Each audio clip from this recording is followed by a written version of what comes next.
ও কয়দিন আগে সুর একটা উঠিছে কিতা বলে বাবরি মসজিদ বনিজার গিয়া মুর্শিদাবাদ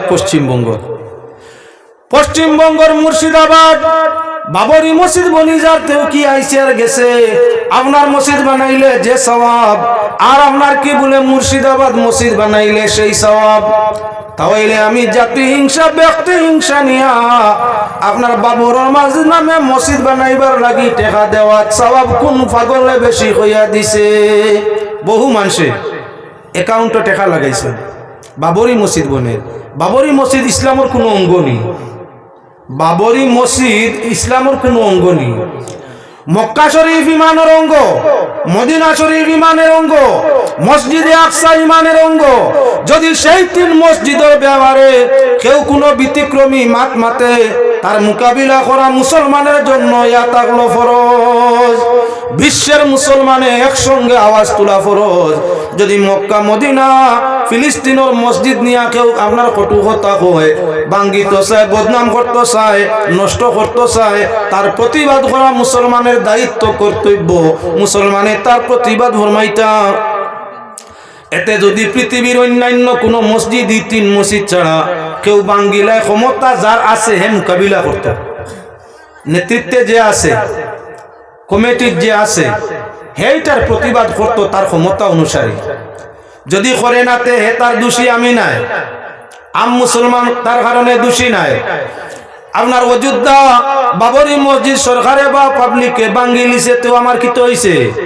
আমারই ক্ষমতা আছে আমি বাদশা সরকারের লাগি মোকাবিলা করতাম পারমু না সরকারের লাগি মোকাবিলা করার আপনার আমার আমরার এলাকার কেউরই ক্ষমতা নাই যে সরকারের লগে মোকাবিলা করিয়া কোর্টের লাগে মোকাবিলা করিয়া বিরোধী করিয়া বাঁচাইতাম পারমি ক্ষমতা আমরা নাই তাই আমরা কিতা করতে পারি যারা ক্ষমতায় আছেন কমিটির যারা আছেন তারা আইনি ব্যবস্থায় সরকারের লগে কোর্ট মাধ্যমে লড়িতে এটা তারা কর্তব্য দরকার হয় কোনো সহযোগিতার আমি করতাম বাবরি মসজিদের দরবার গেছে কি শেষ কয়েক বছর পরে কে বাহির হইল বলে কি বলে আমরা বাবরি মসজিদ বানাই লিতাম বাবরি মসজিদ ইমানের কোনো অঙ্গ না ইসলামের কোনো অঙ্গ বাবরি নামে মসজিদ বানাইয়া নমাজ না পড়লে কি মুসলমানের নমাজ হইতো না তাহলে বাবর বাসার নামে ফিরিয়া ফিতনাদায়ক মসজিদ বানানি তার উদ্দেশ্যটা কি উদ্দেশ্যটা হইয়া থাকলো আপনার ভিন্ন ভিতরে আছে ভিতরে অন্য উদ্দেশ্য আছে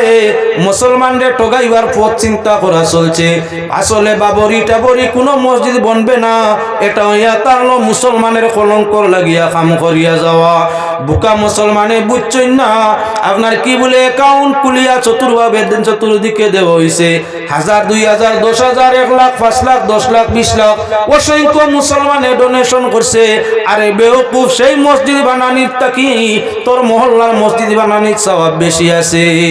যদি কোনো ফিতনার জন্য মসজিদ বানানি হয় তাহলে এই মসজিদ বাঙ্গিলা ওয়াত সওয়াব বেশ তাই হুমায়ুন কবিরে যদি বাবরি মসজিদ বানায় তাহলে হিন্দু মুসলিম দিয়া বিদ্বেষ ঘটাইতা রাজনীতির কোনো মুনাফা নিতা যার কারণে মসজিদ বানাইতা চাইত্রা ইলা মসজিদ যদি বন্ধ করা যায় তাহলে সওয়াব হইব বেশ বানানিত গুনাহ যেদিনই মসজিদ হইব এদিন অন্য জাতিয়ে মুসলমানরে টার্গেট করিয়া ফিরিয়া ভাঙ্গিবার চিন্তা করবেন না আল ফিতনাতু আশাদ্দু মিনাল কাত ঝগড়া বিবাদ করা হইয়া থাকলো মারাত্মক নাকি আরো মারাত্মক ফসাদ সৃষ্টি করা দুই জাতির মধ্যে হোক দুই ব্যক্তির মধ্যে হোক দুই ধর্মের মধ্যে হোক ফিতনা সৃষ্টি করা ফসাদ সৃষ্টি করা মারাত্মক নাকি আরো মারাত্মক যে মানুষে আপনার এক জাতিরে টার্গেট করিয়া দেখাইয়া বুড়ি আঙ্গুল দেখাইয়া যে কোনো কেউর ইশারায় বাবরি মসজিদ বানাইতো চায় আর পাগল মুসলমানে খালি পয়সা দিয়ে সাহায্য করা আমি উদ্দেশ্য হইয়া থাকলো মুসলমান আমরার বাবরি মসজিদের কোনো দরকার নাই মহল্লার মসজিদের দরকার বাদশা বাবরের নামে মসজিদ বানানি মুসলমানের ইসলামের কোনো ফরজ নাই ইমানের কোনো দায়িত্ব নাই ইকান বানাইলে আগলা কোনো সওয়াব মিলতো নাই ইটা বানাইলে আগলা কোনো ফায়দা মিলতো নাই ইটা বানাইলে জান্নাতের সার্টিফিকেট মিলতো নাই এর কারণে আমরা কি অন্য জাতির একদম আর কি বলে হেও করতে গিয়া অন্য জাতির টার্গেট করতে গিয়া ফিতনা আনতে গিয়া মসজিদে আপনার কি বলে মসজিদ বাবরি মসজিদ নামে মসজিদ না বানানি তো ইয়া তাহলে উত্তম আল্লাহর বন্দেগান দিল্লি জামে মসজিদ জালিলে ফুরিলে যেমন সওয়াব পাইবাই, তোমার মহল্লার জামে মসজিদে আল্লাহ জাড়িয়া সভা করি দিলে সমান সওয়াব পাইবাই। হাইলাকান্দি শহর জামে মসজিদে গিয়া জুমার নামাজ পড়িলে তোমার যেমন সওয়াব, তোমার মহল্লার জামে মসজিদ ও জুম্মাতাইয়া শরীক হইলে সমান সওয়াব। বহু মানুষ আছে বড় জমাত দরবার লাগিয়া আপনার কি বলে টাকা পয়সা খরচ করি শহরের মসজিদও যায়, আরে শহরের মসজিদও আগলা কোনো সওয়াব নাই। তোমার মসজিদও যেমন শহরের মসজিদ হইয়া তার সওয়াব তেমন। আমরা গ্রাম অঞ্চলের প্রায় মসজিদের মধ্যে দেখা যায় খাদিম নাই মসজিদও, ইমাম সাহেব যেতায় তোতায় আপনার এলাকার বলতে আমাইয়া আপনার কি বলে মসজিদের গাছ খাইয়া এর বাদে বাতারিয়ত গিয়া বারিন্দাত ঘুমায়। মানুষ রাস্তা বাদি যাইত্রা দেখত্রা যে আপনার উষা মোটা বলদ মসজিদের গাছ খাইয়া বারিন্দার মাঝে আপনার কি সেহেনের মধ্যে ঘুমাই রইছে। রাস্তা বাই হেজার আর হালার মুল্লা খানো বলদ দেখা যায় না কেনে মসজিদত কি বলদ খাদানি মেসাবর দায়িত্ব খালি না পুরা হামসায় জান চৌকো হড়ব তান। আল্লাহর গড় মসজিদ আমার মহল্লা, আমি রাস্তা বাই যাই আর বহরি গরু ছাগল বহরি গিয়ে হামাই গেছে মসজিদের এরিয়াত, লাদের সেনা মসজিদ দূষণীয় করে গাছ খাইয়া গিয়া সেহেনের মাঝে ছায়ার আশ্রয় ঘুমান। আমার চৌকর সামনে পড়ছে এই মসজিদের আদব রক্ষা করা, এই মসজিদের সফাইর হেফাজত করা ইমাম সাহেবর দায়িত্ব, খাদিমর দায়িত্ব আমরা মুসল্লির নাইনি। ওতার লাগি যে মানুষের ইমান সঠিক পক্ত হইয়া থাকে শক্ত হইয়া থাকে মসজিদ আগুয়া লোক যায়, মসজিদের সাফ সফাইয়ের জরুরত পাইলে তার নিজের হাতে গিয়া আগে সভা করিলায়। যে মানুষে মসজিদ সভা করব